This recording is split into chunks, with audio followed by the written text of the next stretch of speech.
बाल विकास एवं पुष्टाहार विभाग के द्वारा कुपोषण से लगातार जंग लड़ने के लिए कई तरह के कार्यक्रमों का आयोजन किया जा रहा है। इसी के क्रम में पिछले कई सालों से पोषण माह का भी आयोजन सितंबर माह में करके लोगों को इसके प्रति जागरूक किया जा रहा है।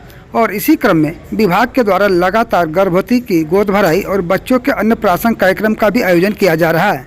यदि हम जनपद में चल रहे विकसित भारत यात्रा के कार्यक्रमों के आंकड़ों की बात करें तो अब तक करीब 4000 गर्भवती की गोद भराई और 4000 बच्चों का अन्नप्राशन किया जा चुका है। इसका हम लोग अभी विकसित भारत यात्रा में भी इसी मैसेज को लेकर हम लोग गए थे और आज भी जो हुआ गोद भराई अन्नप्राशन, इसका मतलब ये नहीं है कि हम लोग केला और वो सब्जी और फल केवल दिखाने के लिए और यह चाहे जो भी पोषाहार उसमें दिया जाता है, इसका मतलब ये नहीं है कि केवल ये एक दिखावा है, ये एक मैसेज है पोषण अभियान का कि जो हमारी गर्भवती माताएं जो हैं वो इस चीज़ों को जो हमने गोद भराई में रखा जाता है उसका नियमित सेवन करें।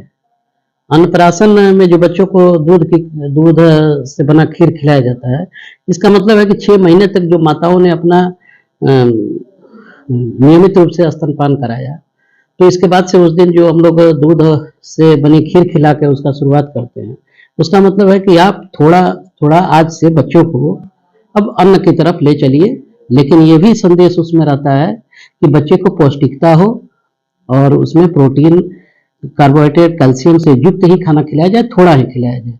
इसलिए ऐसा भी नहीं है कि कटोरी भर का खीर बना के हम लोग खिला देते हैं।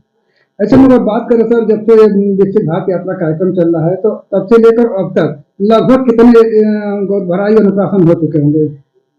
अब नियर अबाउट आपको बता दें कि विकसित भारत यात्रा जो 1238 ग्राम सभाएं हैं जनपद की, उसमें हमारे 4127 केंद्र सम्मिलित हैं। तो अब तक हमारे उम्मीद से 4000 से ज़्यादा ही हम लोगों ने गोद भराई और अन्नप्राशन का कार्यक्रम किया है। प्रयास ये रहा कि अगर आंगनबाड़ियाँ अगर उस ग्राम सभा में 2 हैं या 3 हैं, तो उन सभी से हम लोगों ने कहा कि जो भी हमारे आमंत्रित सदस्य, जनप्रतिनिधि जो भी हों, उनको भी ये मैसेज मिले कि जन आंदोलन का ये गर्भवती और बच्चों को अन्नप्राशन और गोद भराई क्यों कराया जाता है। ये जो सवाल था वहाँ भी उठा कि आप ये टोकरी में जो दे रहे हैं, तो सर इस तरह जो कार्यक्रम करा रहे हैं अब तक क्या इसका सकारात्मक क्या प्रभाव पड़ा आप तक? सकारात्मक प्रभाव तो बहुत ज़्यादा है। अब लोग जागरूक भी हो गए हैं खान पान के प्रति। मिलेट का भी, जैसे कि हम लोगों ने मिलेट वर्ष जो घोषित किया गया, इससे जो देखिए, इससे ऐसा नहीं कि ज्वार बाजरा लोग जानते नहीं थे, लेकिन खाने के प्रति उनकी कोई रुचि नहीं थी।